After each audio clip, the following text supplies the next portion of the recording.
Assalamualaikum warahmatullahi wabarakatuh. Sebelum kami mempresentasikan tentang proyek PKN kami akan memperkenalkan diri masing-masing. Saya Mia Puspitasari, absen 7. Saya Angelika Rahel, absen 8. Saya Nisandro Alfiah, absen 9. Saya Kanca Agnia, absen 18. Saya Rana Fauzia, absen 27. Berbagai kasus pelanggaran hukum masyarakat.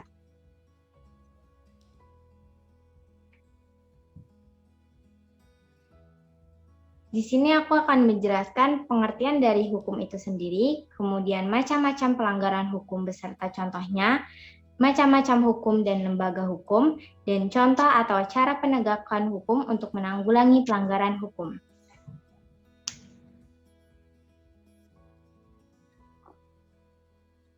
Yang pertama, pengertian hukum. Hukum adalah sistem yang terpenting dalam pelaksanaan atas rangkaian kekuasaan kelembagaan dari bentuk penyalahgunaan kekuasaan dalam bidang politik, ekonomi, dan masyarakat dalam berbagai cara dan bertindak. Sebagai perantara utama dalam hubungan sosial antar masyarakat terhadap berupayakan cara negara dapat menuntut pelaku dalam konstitusi hukum, menyediakan kerangka kerja bagi penciptaan hukum, perlindungan hak asasi manusia, dan memperluas kekuasaan politik, serta cara perwakilan mereka yang akan dipilih. Singkatnya, hukum adalah peraturan yang berupa norma dan sanksi yang dibuat dengan tujuan untuk mengatur tingkah laku manusia, menjaga ketertiban, keadilan, dan mencegah terjadinya kekacauan.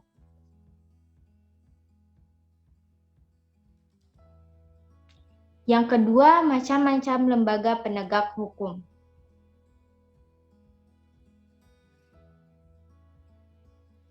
Yang pertama ada hakim. Hakim merupakan pihak yang berwenang memberikan keadilan dan memutuskan perkara tertentu dalam proses peradilan.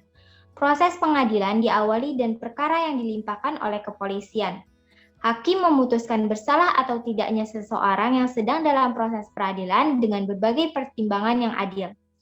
Yang kedua ada jaksa. Jaksa merupakan pihak yang menyampaikan dakwaan dalam proses pengadilan terhadap orang yang diduga telah melanggar hukum. Yang ketiga ada advokat atau pengacara. Merupakan pihak yang mewakili kliennya untuk melakukan tindakan hukum berdasarkan surat kuasa yang diberikan untuk pembelaan atau penuntutan pada acara persidangan di pengadilan. Yang terakhir ada petugas lembaga kemasyarakatan. Merupakan petugas yang mengawasi pelaksanaan hukuman yang dijatuhkan kepada terdakwa.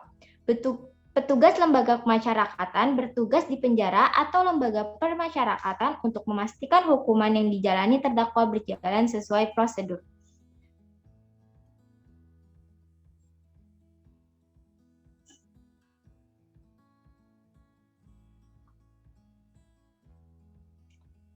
Yang ketiga, pelanggaran hukum. Macam-macam pelanggaran hukum yaitu pelanggaran kode etik, penyalahgunaan wewenang atau jabatan, pelanggaran peraturan-peraturan disiplin PNS, perbuatan tercela, pelanggaran hukum acara, dan pelayanan publik yang kurang memuaskan. Contoh pelanggaran hukum di dalam keluarga, sekolah, dan masyarakat. Yang pertama ada mengabaikan perintah orang tua, yang kedua mencontek saat ulangan, yang ketiga menonton tayangan terlarang, yang keempat main judi, yang kelima membuat ribut di kelas, dan mengedarkan obatan terlarang.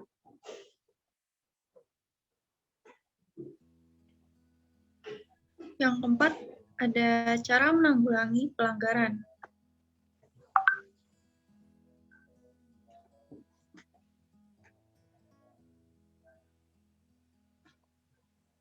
Penerapan penegak hukum terhadap pelanggaran hukum. Contoh kasus yang terjadi antara pihak Aman, Aliansi Masyarakat Adat Nusantara, yang menentang keputusan pemerintah mengenai UU Nomor 41 Tahun 1999. UU ini dianggap melahirkan ketidakpastian hak bagi masyarakat adat atas wilayah adat mereka yang akhirnya melahirkan kemiskinan bagi masyarakat adat itu sendiri. contohnya di wilayah Kesepuhan Cisitu, Lebak, Banten. Lebih kasusnya mereka meminta MK untuk membatalkan dan merubah penambahan atau pengurangan terhadap beberapa pasal di antaranya. Yang pertama ada pasal 1 ayat, hutan adat adalah hutan negara yang berada dalam wilayah masyarakat hukum adat. Yang kedua ada pasal 4 ayat 3, penguasaan hutan oleh negara tetap memperhatikan hak masyarakat hukum adat. Panjang kenyataannya masih ada dan diakui keberadaannya, serta tidak bertentangan dengan kepentingan nasional. Argumentasi dan saran dari penjelasan isi pasal-pasal di atas, jelaslah bahwa masyarakat adat menuntut keadilan atas hak ulayat mereka yang bersifat turun-temurun. Hal ini semakin mempertegas bahwa pemerintah Indonesia belum mampu merealisasikan salah satu pasal di dalam hukum agrarian, pasal 1 UU nomor 5 tahun 1960, bahwa tanah merupakan karunia Tuhan Yang Maha Esa terhadap masyarakat Indonesia. Yang berarti pemanfaatan tanah harus merata dan dirasakan adil bagi seluruh masyarakat Indonesia. Seharusnya dalam upaya tersebut, pemerintah mampu mensejahterakan masyarakat adat dengan memperbaiki isi pasal-pasal tersebut, sehingga hutan adat berkedudukan sejajar dengan hutan negara, bukan malah sebagai bagian dari hutan negara. Mahkamah Konstitusi dapat mengambil peran untuk menilai mana UU yang harus dinyatakan bertentangan dengan semangat dan politik hukum pertanahan yang melindungi dan menghormati hak ulayat. Tentu saja MK baru bisa bekerja jika ada gugatan dari masyarakat.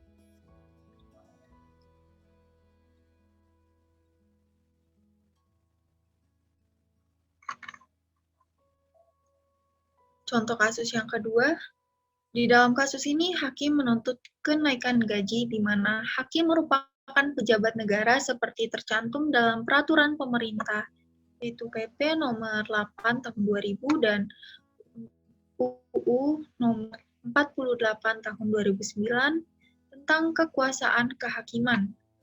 Para hakim beranggapan negara abai terhadap reformasi lembaga peradilan, termasuk mengurus gaji hakim yang saat ini berada di bawah gaji PNS untuk golongan yang sama. Contohnya gaji pokok hakim golongan 3A mulai dari 1.970.000 sesuai PP nomor 11 tahun 2008, sementara gaji PNS golongan 3A adalah 2.060.000 sesuai PP nomor 15 tahun 2012. Argumentasi dan saran, sangat disayangkan perilaku hakim yang ingin mogok sidang dalam rangka penuntutan tersebut dinilai sangat tidak etis. Hakim seolah-olah mengabaikan kewajibannya sehingga penegak hukum dan menyimpangi tugas mulianya dengan mogok sidang. Apakah patut seorang hakim lebih mementingkan dirinya sendiri dibandingkan dengan kepentingan negara? Bukannya hakim tidak boleh naik gaji, namun seharusnya hakim mampu bersikap bijak dan lebih elegan dalam upaya penuntutan perbaikan gaji.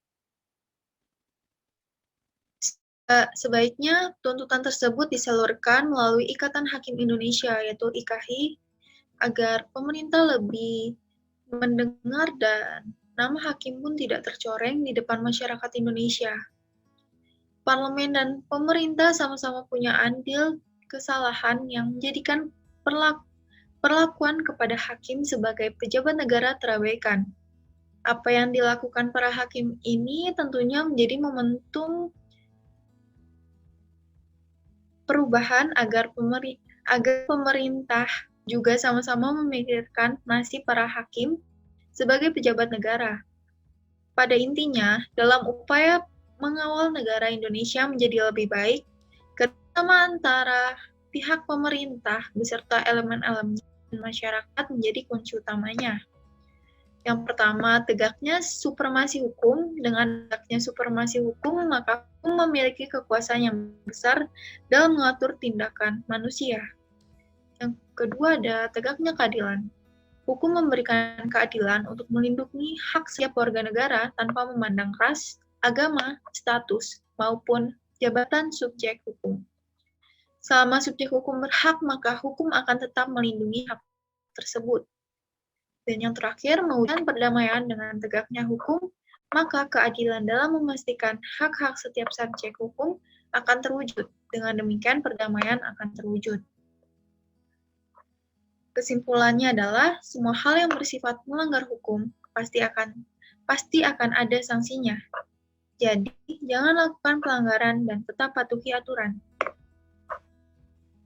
Terima kasih.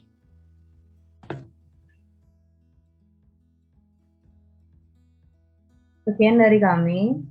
Kurang lebihnya mohon maaf. Wassalamualaikum warahmatullahi wabarakatuh. Selamat siang semuanya.